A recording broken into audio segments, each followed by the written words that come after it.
con la sesión 4. Algo más acerca de criterios de divisibilidad. Pero ahora vamos a ver criterios de divisibilidad para el número 9. Entonces, primero tengo que establecer la regla para saber qué características tienen en común los números que son divisibles entre 9. Y la regla me dice que la característica es que la suma de sus dígitos es 9 o es múltiplo de 9. Anótenlo ahí. Voy con el punto 1, con el primer número, 63,648. Voy a sumar el 6 más el 3 más el 6 más el 4 más el 8. Tengo que sumar estos números, 6 más 3 más 6 más 4 más 8. Me da como resultado el número 27. Pregunto, ¿el número 27 es múltiplo de 9? ¿Está dentro de los resultados de la tabla del 9 el 27?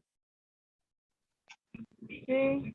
Sí, 3 por 9, 27. Entonces, sí voy a encerrar ese número porque sí cumple con la regla. Me voy con el siguiente. Voy a sumar 5 más 3 más 4 más 6. 5 más 3 más 4 más 6.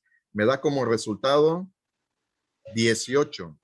El 18 es un múltiplo de 9. Me aparece dentro de la tabla del 9 el resultado. ¿Sí o no? Sí. Sí, 9 por 2, 18. Por lo tanto, voy a encerrar ese número porque sí cumple con la condición. Siguiente número, el 91,081. 9 más 1 más 0 más 8 más 1 me da como resultado 19. El 19 es un múltiplo de 9, me aparece como resultado. No. No, entonces ese no lo voy a encerrar porque no me está cumpliendo con esa condición, con la característica. Entonces ya ustedes van a seguir resolviendo los demás dígitos, sumándolos, después viendo si el resultado es un múltiplo de 9, lo encierro y si no, lo dejo así nada más. Bien, voy con el siguiente punto. Usa los aprendizajes que has adquirido para completar la siguiente tabla. Vamos a ver si son verdaderos o falsos los enunciados. Si un número es divisible entre 2, también es divisible entre 4. ¿Qué creen que sea, verdadero o falso? Falso. Que si es divisible entre 2, también es divisible entre 4. ¿Qué creen? Sí. Sí, efectivamente, es verdadero. Y entonces yo tengo que fundamentar por qué digo que es verdadero. Voy a poner, me pide un ejemplo. Pueden poner un ejemplo. Yo en este caso pongo 2. ¿Por qué? Porque el 8 es divisible entre 2 y también es divisible entre 4. El 12 es divisible entre 2 y también es divisible entre 4. Son ejemplos, no quiere decir que tiene que ser esos dos. Nada más el libro está pidiendo un solo ejemplo. Yo les coloqué 2 en este caso. Voy con el siguiente enunciado. Si un número es divisible entre 4, también es divisible entre 2. ¿Qué creen que sea, verdadero o falso? Verdadero. Verdadero, básicamente es el mismo enunciado que está en la parte superior, nada más que invirtieron la forma de redactarlo. Entonces también es verdadero. Y puedo poner ahí un ejemplo, el 16, por ejemplo, porque el 16 es divisible entre 4 y también es divisible entre 2, pero no es el único resultado correcto, pueden ser otros resultados.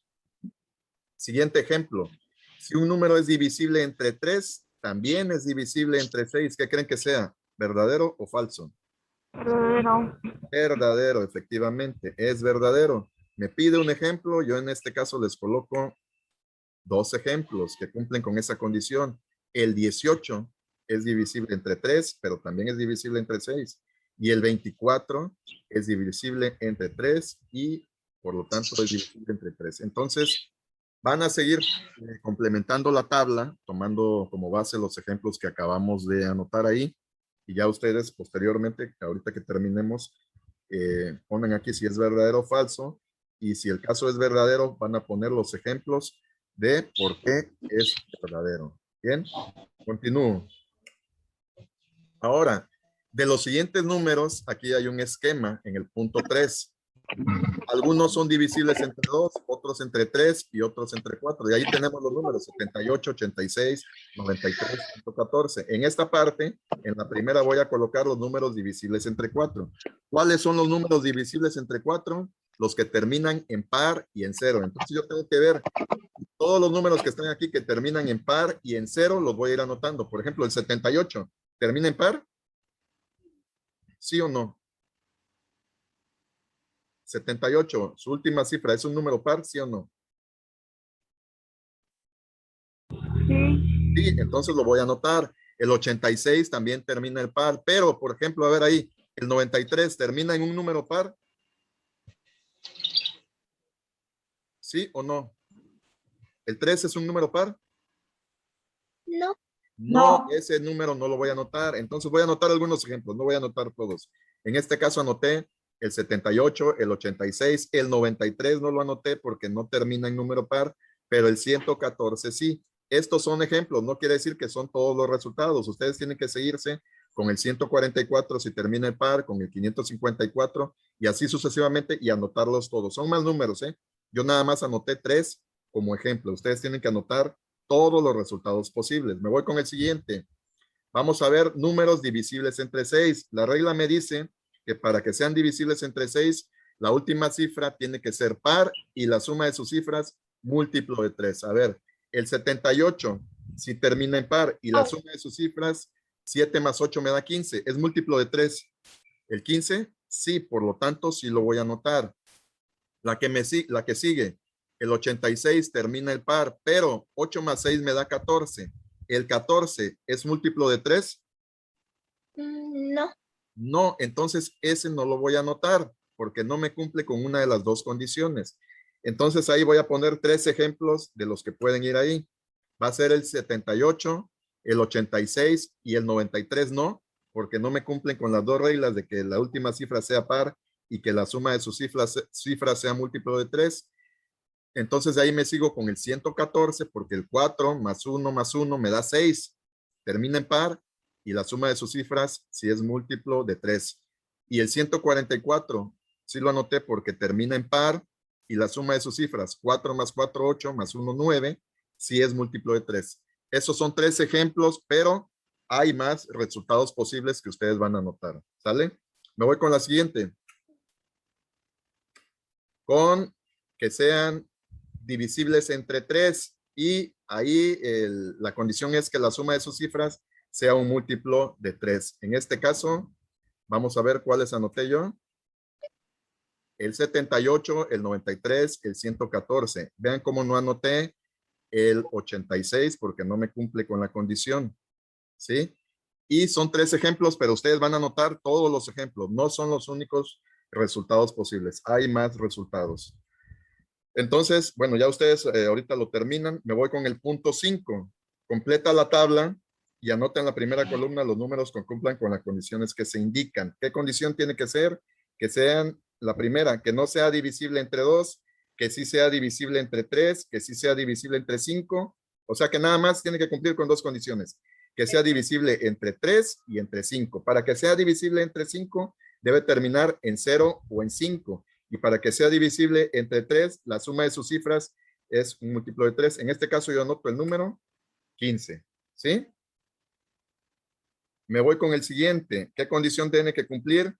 Que sea divisible entre 2 y entre 3. Para que sea divisible entre 2 tiene que terminar en par y para que sea divisible entre 3, la suma de sus cifras debe ser un múltiplo de 3. En este caso anoto el número 6. ¿Por qué? Porque termina en par y el 6 es un múltiplo de 3. Bueno, y ya ustedes terminan con los ejemplos que hagan falta. ¿Sí? Me voy. Ahora vean cómo contesté el 3 y el punto 5. Me quedó pendiente el punto 4 y entonces es el problema que yo voy a resolver aquí. Me dice lo siguiente. Un vendedor de fruta del mercado calcula que tiene más de 110 naranjas, pero menos de 130. Quiere exhibirla en su puesto por montones de 3, pero le sobra una naranja. Intenta entonces con montones de 5 y le vuelve a sobrar una. No se da por vencido y hace montones de 6, aunque nuevamente le sobra una. Finalmente deshice y las deja en un solo montón. ¿Cuántas naranjas tenía el vendedor? Aquí hay que resolver una ecuación. Mi incógnita va a ser ¿cuántas naranjas tenía? Mi incógnita siempre le asignamos el valor de X. X es igual a un número mayor que 110, pero un número menor que 130. Entonces yo tengo que encontrar números entre 110 y el 130. Es decir, del 111 al 129. Del 111 al 129 son 18 dígitos. ¿Cómo voy a saber cuál va a ser ese dígito? Por ahí ya se buscaron una respuesta en internet. Déjenme decirles que está mal esa respuesta y ahorita les voy a explicar por qué. Primero, hay que ver los datos relevantes. ¿Qué me dice? Que puede formar montones de 3, de 5 y de 6. Ya estoy viendo esos datos. Con esos datos yo voy a obtener el resultado. Entonces, ahí yo hago una pequeña tabla del 3, del 5 y del 6. ¿Y qué me dice? Entonces me voy con el número 5, que es el más sencillo de resolver porque tiene que cumplir dos características, que dé 0 y que dé 5. Entonces, hay tres números, nada más, hay tres números que cumplen con la característica entre el 111 y el 129, que cumplen con la característica que son divisibles entre 5, y son el 115, el 120 y el 125. Esos tres dígitos me cumplen con esta característica. Ahora hay que ver si cumplen con la siguiente característica. Si el 115 es divisible entre 3, quiere decir que la suma de sus cifras sea un múltiplo de 3. Yo sumo 5 más 1 más 1 me da 7. No cumple con esa característica. Y que sea la suma de sus cifras sea par, la última cifra sea par. Entonces, como no es par, tampoco es divisible entre 6. Siguiente característica. El 120 sí me cumple con la característica de que el 2 más el 1 sea un múltiplo de 3 y que la última cifra es par y la suma de sus cifras es 3. El 120 es el único que me está cumpliendo hasta ahorita con esa característica. El 125, la suma de sus cifras, ¿es un múltiplo de 3? No. Y el 6 es un múltiplo de 3, tampoco. Entonces, ahí vemos que el único número es el 120, pero yo no voy a anotar como resultado el 120. ¿Por qué? Porque me está diciendo que siempre sobra 1. Entonces, yo al 120 le voy a sobrar 1. En este caso, el resultado va a ser el número 121, ¿sí? Ya vimos por qué no es el 120, porque si yo pongo el 120 no me está cumpliendo con una de las condiciones del problema que dice, siempre que hacemos los montones, me está sobrando 1, me está sobrando 1. Si yo anoto el 120, no me está sobrando 1. Por lo tanto, el número es el 121. ¿Sí?